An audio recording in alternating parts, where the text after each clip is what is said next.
One. Welcome, everybody. Today, we're signing a very important bill that's the result of months and months of bipartisan work. Hundreds of folks did work on this. It's a great honor to sign the bill that will streamline how we provide behavioral health, mental health services in our state. You know, when I signed an executive order back a few months after I took office, April of 2019, that asked Michelle Barnes and the Department of Human Services to take the lead in establishing a behavioral health task force, I knew that we were asking a lot. And here we are 2 years later. You delivered, working together. Our state is making enormous progress to put people first, put patients first ahead of bureaucracy. I want to thank the sponsors, Director Michelle Barnes, Lieutenant Governor Diane Primavera, who's joined us, the members of the executive committee, and all the members of the task force, many of whom are on the line. I know that literally hundreds of people have spent thousands of hours developing this roadmap to build a coordinated, high-functioning behavioral healthcare system that puts patients first. And we couldn't have gotten that far without the commitment to people and the teamwork. We all know that we can do better on mental health in Colorado, making sure that people get care when they need it, identifying and addressing gaps, and coordinating agencies, because when somebody needs mental health support, it's very difficult to ask them to navigate a complex maze of agencies to get where they need. We need to meet them where they are and spend our money wisely, avoiding duplication of services. This bill takes us to the next step, to have the system that Coloradans deserve. Congratulations. Thank you for your important work. And I'll turn it over to Lieutenant Governor Diane Primavera. Diane? Thank you, Governor, and good afternoon, everybody. I also want to start by thanking the sponsors, Representatives Young and Pelton and Senators Fields and Gardner. I know how hard you work, and also behavioral health advocates, community leaders, and everyday experts with their lived experience for their dedication and leadership on this critical issue. This is the culmination of their work, and we are deeply grateful. I would also like to thank Colorado Cross Disability Coalition Deputy Director Shannon Seacrest for joining us today to talk about her experience. So thank you, Shannon. Colorado has a behavioral healthcare system that works for some people, but unfortunately, not all. Currently, the state's $1.4 billion behavioral health budget is fragmented across at least 10 state agencies and over 75 disparate programs. For a family or an individual, this lack of efficiency means that the burden of finding accessible care is on them. And understandably and unfortunately, some of our neighbors get frustrated and stop seeking the resources they need to get well. Too many Coloradoans are struggling to access the care they need for themselves or a loved one. And tragically, many of these stories have ended in death and loss. Every one of these stories is the loss of a loved one and the loss of a fellow Coloradoan. So that's why Governor Polis commissioned the Behavioral Health Task Force in 2019 to work with Coloradoans, listen to their stories, and develop real solutions for the problems they face. And one thing became clear. Colorado must ensure a standard of high quality, integrated, equitable, and consumer-centered behavioral health care, access and services across state agencies. And fixing the system is more than a policy priority, it's a moral imperative. Every Coloradoan experiencing behavioral health needs must have access to timely, high quality, culturally competent, and affordable services in their communities. With approximately 1 million people in Colorado in need of behavioral health services, Colorado must have a comprehensive system that puts people first. And that's why Colorado needs a behavioral health administration, or as we call it, a BHA, to make a single entity responsible for mental health and substance use care in our state to bring equitable, inclusive access to care across our state. So this bill will help the state establish a single state entity to lead, promote, and administer the state's behavioral health priorities. We're taking the first step in the right direction to address challenges in the areas of access, affordability, workforce and support, accountability, consumer and local guidance, and whole person care in Colorado. This is a historic victory. Building for a transformed healthcare system in the future means building justice into the foundation today. Now we have an unprecedented opportunity with a newly established Behavioral Health Administration to construct new pillars in physical and mental health care services and supports. And centralizing our resources is the best way we build on our progress and build momentum for the future together. Within the bill are provisions to create a data and information sharing framework that supports the sharing of information. This approach ensures that the right information is readily available to the right person for proper treatment, payment, and operations. It is critical that we ensure our communities hardest hit by this pandemic and economic crisis are healthy and thriving and not just surviving. So I'm proud of the work the Behavioral Health Task Force has done over the past 2 years to find solutions that will make Colorado's behavioral health system work for all. I've always been passionate about centering our healthcare system around the people served. Championing high quality, affordable healthcare that everyone can access continues to be a vital priority of the Polis Primavera administration. Collaboration is at the core of our mission and the future of work together. I look forward to the tangible progress ahead of us and the work that will come from the state of Colorado's new BHA. So thank you. And with that, I'll turn it over to Executive Director of the Colorado Department of Human Services, Michelle Barnes. Michelle?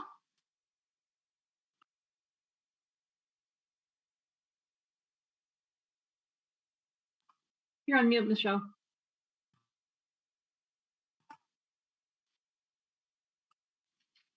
Thank you. I'll finally get Zoom down as we enter the second year of the pandemic. And I want to thank you, Lieutenant Governor, for your kind words. I am Michelle Barnes. I'm the Executive Director of the Colorado Department of Human Services, but I also had the privilege of chairing Colorado's Behavioral Health Task Force over the last 2 years. I'm proud to celebrate the passage of House Bill 21-1097 today. I also want to thank our bill sponsors for carrying out this work. And I want to acknowledge my fellow executive committee members of the task force, many of whom are on the call today. Obviously, Lieutenant Governor Diane Primavera, HICPUF Director Kim Dimsteffer, Insurance Commissioner Mike Conway, CDPHE Director Jill Hunsinger-Ryan, and Douglas County Deputy Manager Barbara Drake. Because of your leadership, we're able to celebrate this milestone today. In my role running human services, I hear over and over again that Coloradans want us to do something about our behavioral health system, a system that's very hard to navigate and too often lets people fall through the cracks. The current system does not work for everyone. Governor Polis challenged us to reimagine how we deliver mental health and substance use care in our state. We began a historic effort to reform our system. 2 years of work have already gone into reform planning. The numbers speak for themselves. Over the last year, we heard hundreds of hours of testimony from everyday Coloradans all over the state who shared their experiences with behavioral health care. We also convened more than 100 behavioral health experts, providers, advocates, and people that are living with this to inform the task force vision.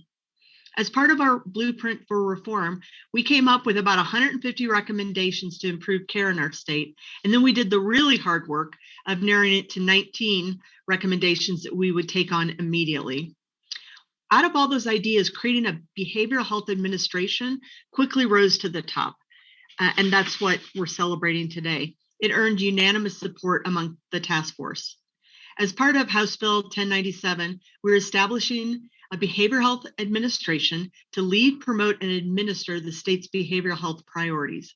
The BHA is the foundation through which we will revolutionize behavioral health care in our state. This means we will have better access, more accountability. We'll support a whole person approach to care that acknowledges that some people don't just need behavioral health services, they may need housing and food support in order to really solve their behavioral health outcomes. And we'll have a more diverse and culturally responsive workforce. And as the Lieutenant Governor mentioned, we'll significantly improve care for those with disabilities and co-occurring conditions. It may surprise you to learn that more than 1 million Coloradans live with a behavioral health condition. Today is a huge step for Colorado, and the work is just beginning.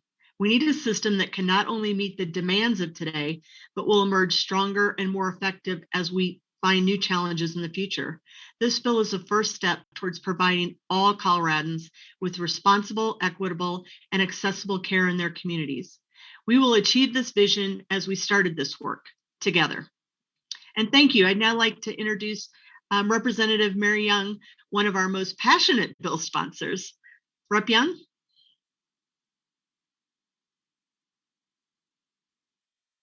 Thank you very much. It is such an exciting day to be here for the signing of House Bill 1097, establishing the BHA.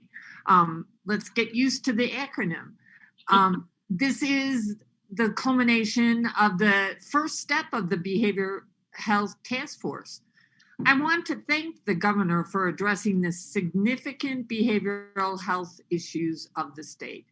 I want to thank to the leadership of the task force, Lieutenant Governor Primavera, Director Barnes, Director Bimsteffer, and all those who were on the executive committee and subcommittees.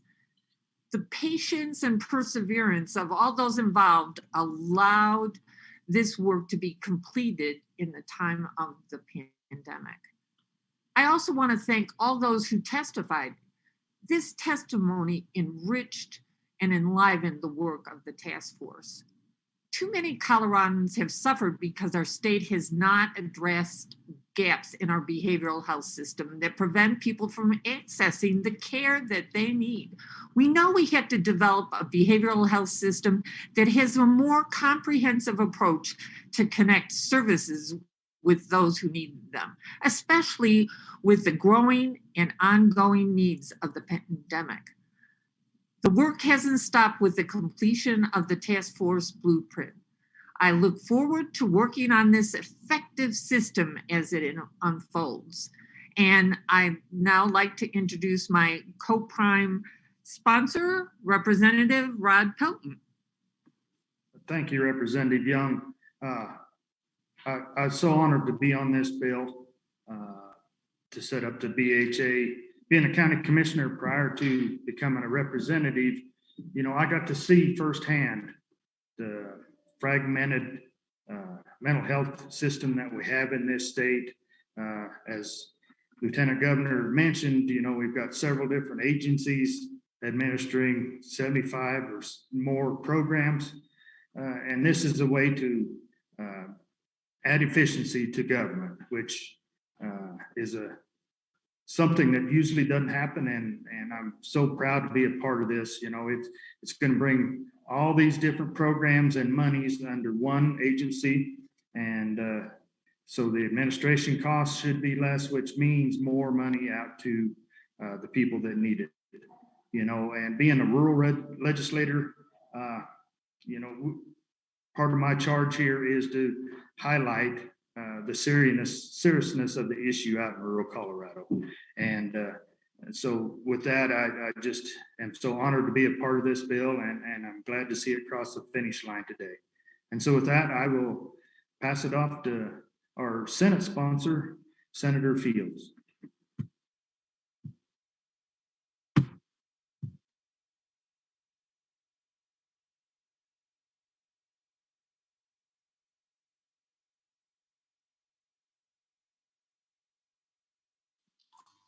We can't hear you, Senator Fields.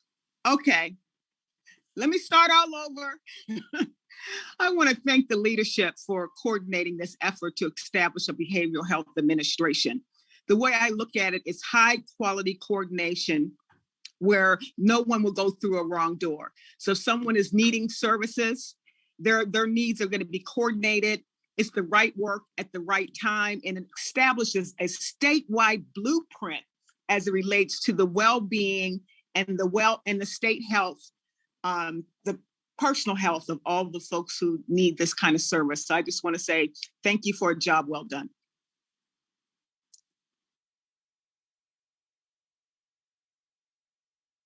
And now I'll pass it over to the Deputy Director of the Colorado Cross Disability Coalition. Thank you. So my name is Shannon Seacrest, and I am a parent of a 17-year-old son with severe emotional needs and co-occurring conditions, as well as being a professional in the health field. I served on the task force on the children's subcommittee and participated in several of the work groups. I too would like to thank the governor for making this a priority, and the lieutenant governor's, her office has continued to support that work as we've moved forward. I also need to acknowledge, as many others have, that there have been thousands of participants, hundreds on the task force and subcommittees, and many stakeholders who just took the time to prioritize this work over the last 2 years. As you've heard, my words will sound very similar to those who have already spoken, said in a variety of ways. But as we look to build the infrastructure of our newly envisioned behavioral health system, we must keep access, equity, and the intersectionality of mental health, behavioral health, substance abuse, disability, and cultural and linguistic competencies at the forefront of every conversation moving forward. We also need to move away from a notion that the mind and the body are separate. Our bifurcated system of payments and care, it's often perpetuated by a diagnosis-based methodology rather than seeing the person as a one person, whole person, and offering a person-centered approach to care. In Colorado, we all acknowledge that we don't have the resources to meet every need, but we must encourage and incentivize and train current and future providers to join the workforce and to work within these multiple and varied funding streams. We also need to look for innovative ways to blend and braid delivery options. And ultimately, we need to remove payment as a reason someone doesn't receive treatment. Finally, we must have the political will and the desire to stop sending children as young as 10 years old out of state for residential care, simply because it's easier to do so. Tiered system of treatment and placements here in Colorado for those who could not remain safely in their home. Sending children thousands of miles away creates trauma for not only the child, but for the parent. It also creates financial burdens for families during that time of separation. We must begin to emulate states like New Jersey, who now refuse to send their children out of state for care. So I personally look forward to the governor's office and administration, the BHA holding agencies, providers, practitioners, schools, counties, stakeholders like myself, and state departments accountable for implementing the recommendations offered through this most important work. Thank you very much. Well, thank you. I also want to thank Representative Janice Rich is with us. Kim Bimstepper is with us. From HIGPUF, Mike Conway, Division of Insurance, and Barbara Drake, Deputy County Manager, Douglas County. I want to thank all of you for joining us on this historic occasion as we work to really put people first and streamline mental health services. There's a lot of work ahead, but this strong, bipartisan, thoughtful step is really a great step in the right direction. I want to thank our sponsors. I want to thank members of the legislature as well as every member of the task force. And with that, we will make this the law of Colorado.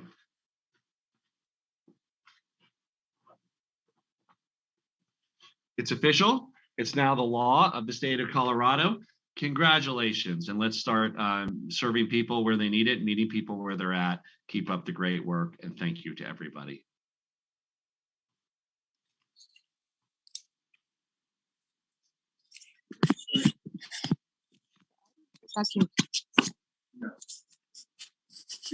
Healthy and safe. Greetings, everybody. We do have another bill to sign that we will sign in just a moment. It is the HB 21-1119, the Suicide Prevention, Intervention, and Postvention bill. Let me get that out. And I want to thank everybody for joining us. We have this, in addition to Lieutenant Governor Diane Primavera, we have Lindsay Doherty, Mary Young, Janice Rich, who are with us on the call. And I'll turn it over to Representative Doherty. Thank you so much. It's so great to be here. And this is my very first bill signing as a legislator, so I'm particularly excited. I just really want to thank Representative Rich for all her work on this very important issue and for allowing me to partner with her and all of the other people that worked so hard on this very important issue.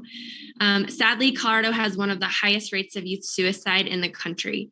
The focus on postvention assistance and suicide prevention education to physicians, school personnel, and students will help Colorado youth find the resources they need and have asked for. My heart goes out to all those who are mourning the loss of a loved one, and I hope that this bill will help Coloradans access the help that they need. Thank you, and I would like to now turn it over to Representative Rich. Thank you, Representative Doherty. It was a pleasure to be on this bill with you. And I also want to thank Senators Coram and Donovan for carrying this bill in the House. Our main focus is about lowering suicide rate and by enhancing care for persons affected by suicide and broadening Colorado's focus on suicide and suicide attempts and the after effects of those actions. This bill will increase the resources available to primary care physicians. It will also provide education and training for healthcare providers, first and last care responders, as well as K-12 educators. It will also expand the scope of the grant program within the Office of Suicide Prevention that provides resources to school districts. As Representative Doherty said, Colorado has one of the highest suicide rates in the country.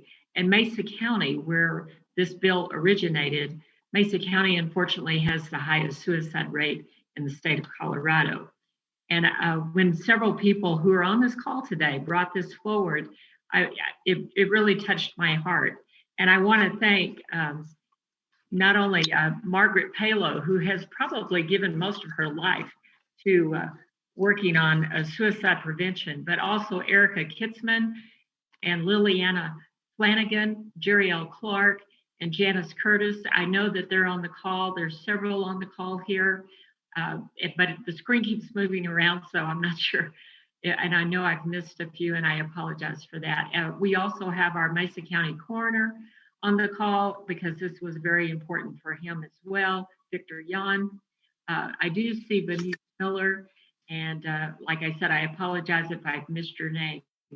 But it was an honor and a privilege to work on this bill, and I am so happy, Governor Polis, that you are signing this today. Thank you. Do we have any other speakers on this bill? Okay, well, let me get it here, and congratulations on your first signing, Representative Doherty.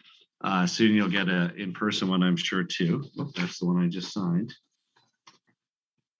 Oh, here it is. I have to sign the right bill. Okay, 1119, concerning lowering the suicide rate by enhancing care for people affected by suicide in connection therewith, broadening Colorado's focus to include suicide prevention, intervention, and postvention. We will make it the law of the state of Colorado.